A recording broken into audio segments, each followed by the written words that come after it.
Hello, this is Guillermo Campitelli, and in this video I'm going to talk about the Bayesian hypothesis testing approach. Okay, so the Bayesian hypothesis testing approach is a special case of Bayesian model comparison. So basically we have two models and we are going to compare them, and as I showed in previous videos, we are going to use the Bayes factor to compare models.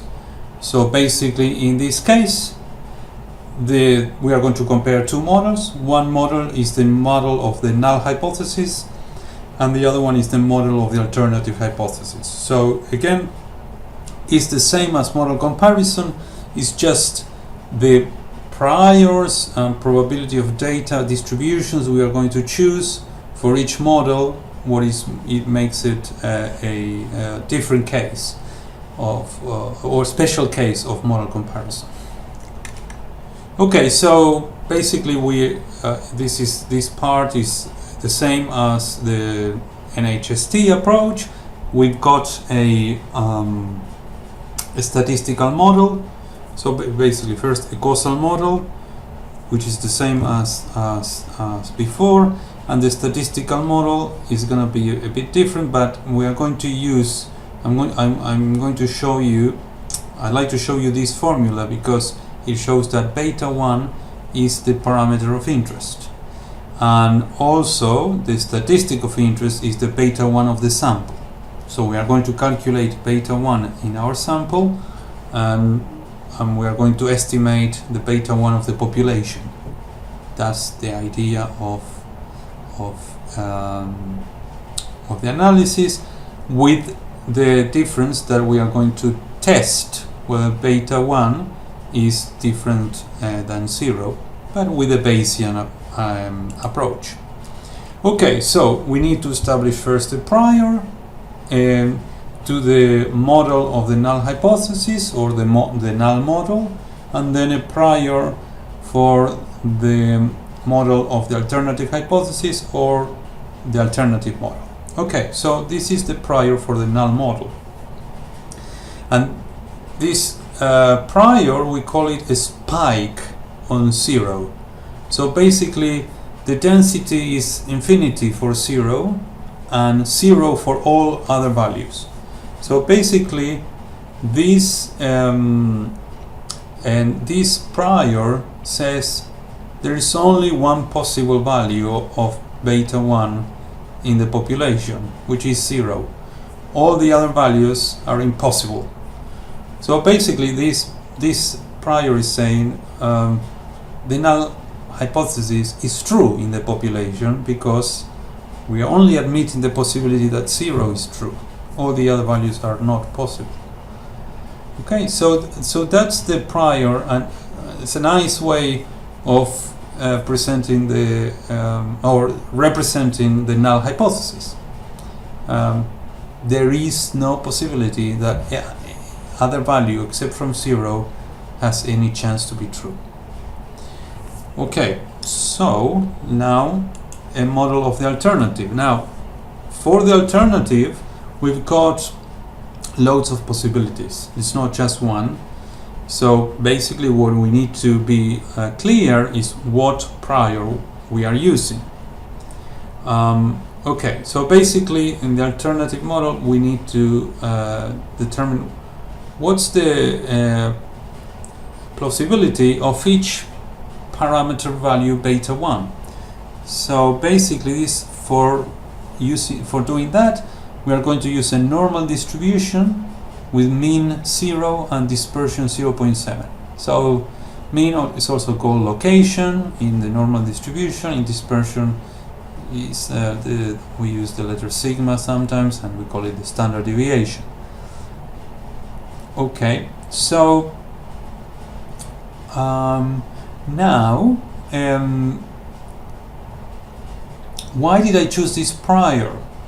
Well, this is based on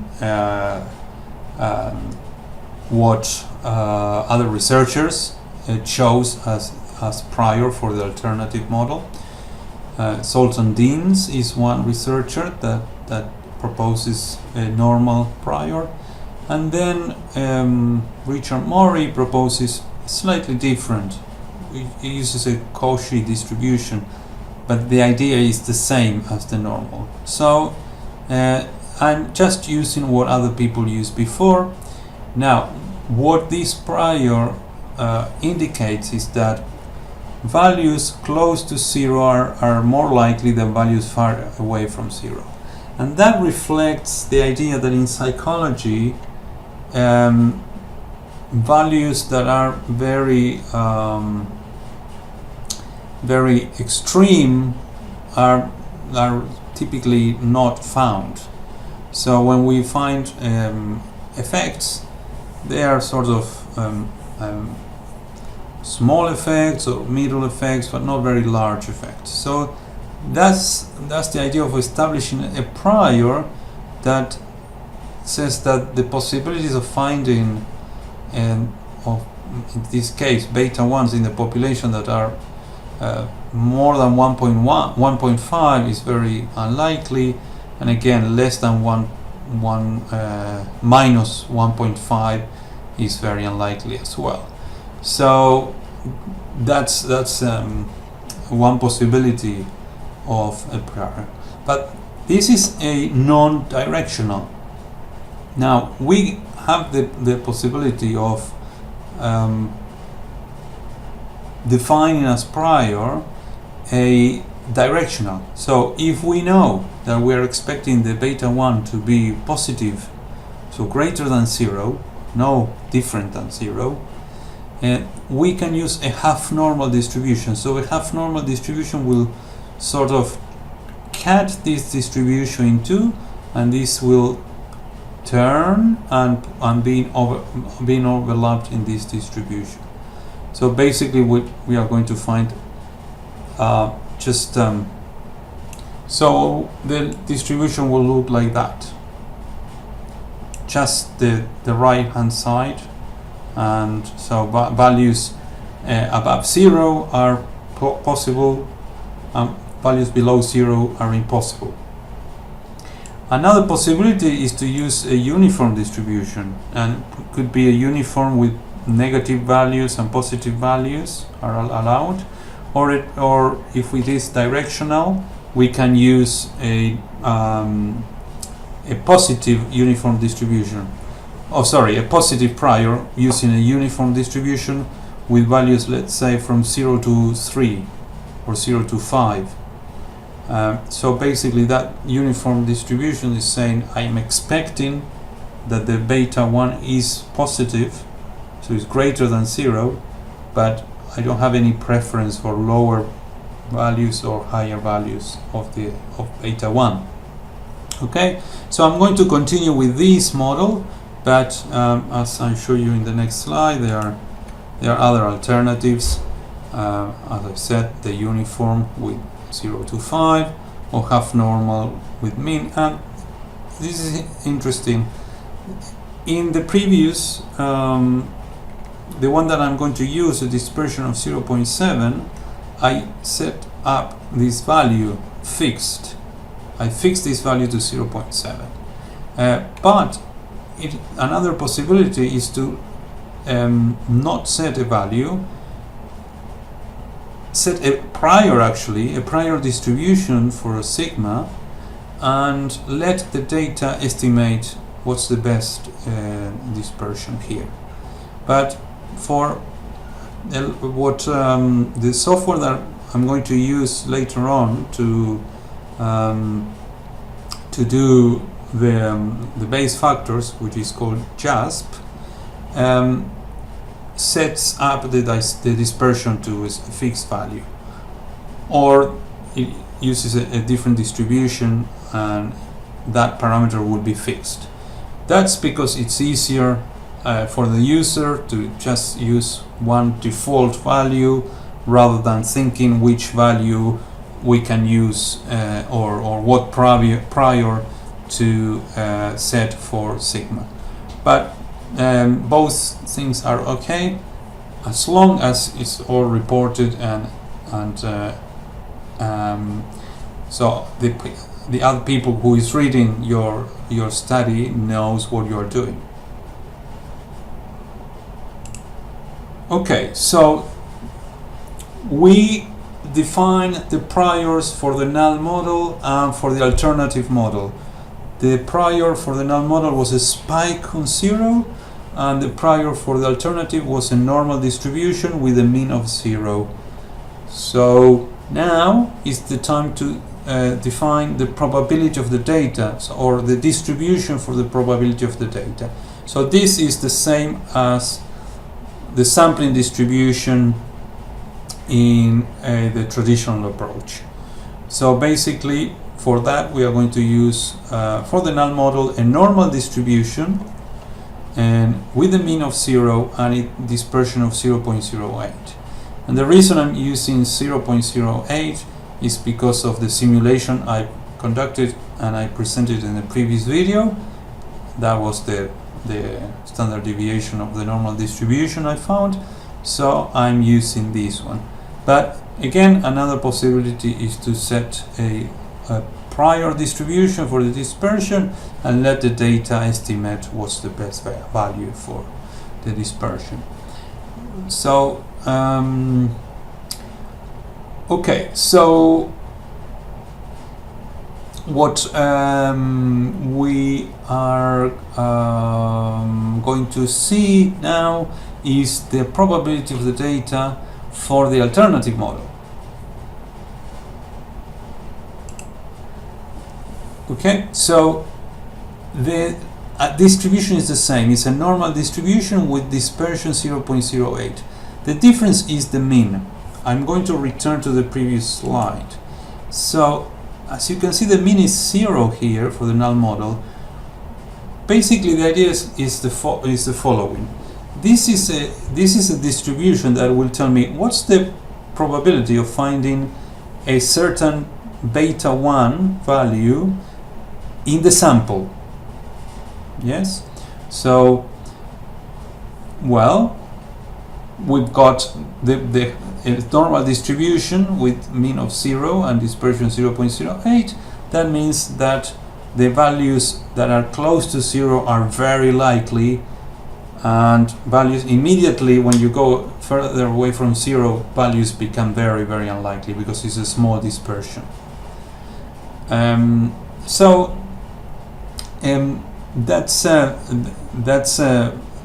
the null model. But the alternative model uses the same dispersion, but the mean will be each parameter value, because remember that in Bayesian analysis we use a prior over possible parameter values. We don't set to 1, except in the null model that we do set to one specific value, to 0. But for the alternative model is the more traditional prior distribution. We use here a number of normal distributions, each one for each parameter value. So if the parameter value we are considering is 0.1, so the probability, basically we are saying, if in the population beta 1 is 0.1, in the sample we expect values of beta 1 that are close to 0.1, but there is a dispersion, so some values we can expect values a bit higher and a bit lower than 0.1, but not much higher or not much lower.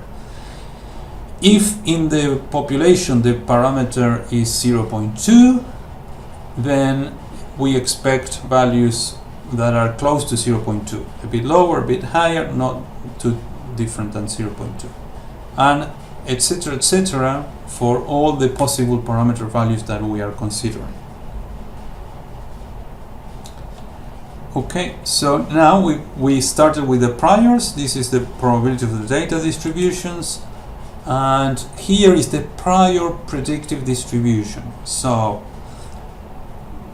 basically what we do in Bayesian analysis is a prediction of the data. this is very important. We predict the data we will find with the model. So with model null, we make a prediction of the data, and model alternative, we make a different prediction of the data. Okay, so this shows the prediction of the data, and here we can see in the x-axis we can see possible values of beta 1 in the sample, not the population, the sample beta 1s we are interested in, right? Okay, so based on the prior we use for null, a spike on 0, and the probability of the data distribution, which is a normal with a dispersion of 0.08, then we expect those values in the sample, those values of beta 1 in the sample. Okay, so the values 0 is the most likely, and values close to 0 are very likely, but as soon as we go further from 0.2, I would say they are very, very unlikely. So in the alternative model, the distribution is similar to the prior distribution. Now, this is a prior predictive distribution, so it's predicting the data. So the data is the value of beta 1 in the sample, not the beta 1 in the population. Okay, so basically it's very similar. It's not exactly the same.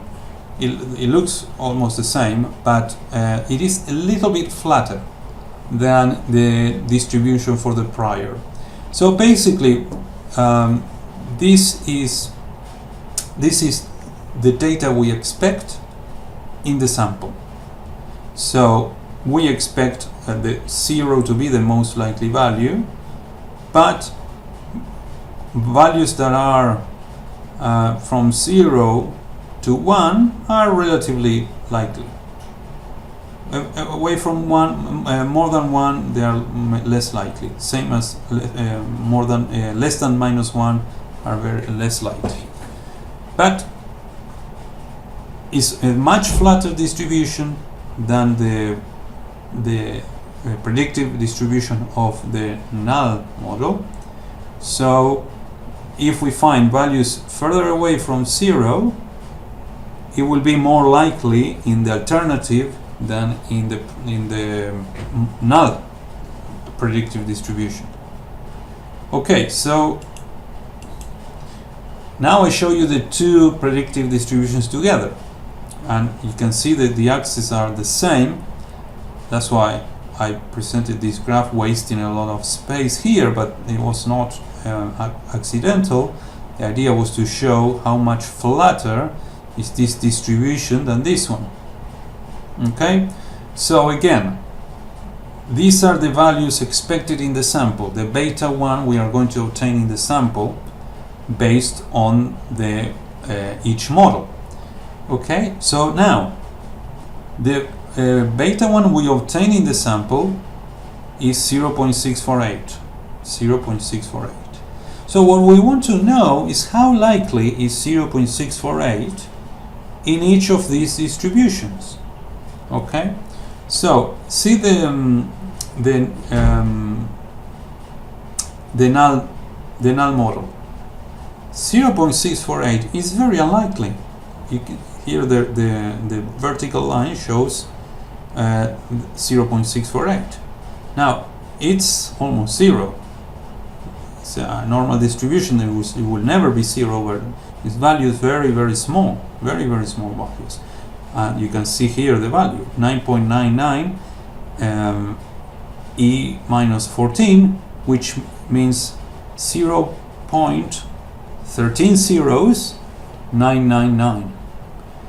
So very, very small number. Now, in the alternative model, you can see visually that is the likelihood of 0.648 is much, much higher than that in the model of the null. It's actually 0.3780, so it's much higher number than this one. Okay, so Bayes factor then is very easy. Is the marginal likelihood of the alternative model divided by the marginal likelihood of the null model. So this value is the marginal likelihood divided by this marginal likelihood. So here we have 0.3776758, which is the exact value. This here is approximating, divided by 9.99 e minus 14, and that gives us 3,779,779,000,000 Bayes factor. So basically this tells us that the data is 3 trillion times more likely under the alternative model than under the null model. So that's overwhelming evidence that the null model is not correct, and that the alternative model should be preferred, indicating that the beta 1 in the population is not 0. Okay, so basically this is the Bayesian approach to hypothesis testing. We need to generate two models, one for the null, another one for the alternative. The one for the null is a spike on 0, and the one for the alternative could be different distributions. A normal distribution is typical around 0 if it is non-directional. If we have a directional prediction, then we use a half normal, or we can also use a uniform distribution. And then we combine the prior with the probability of the data distribution, and based on that we generate a predictive distribution, and the model that predicts the data better is the better model. Now, in order to determine that, we use the Bayes factor, which is the ratio of the marginal likelihood of the data under each model.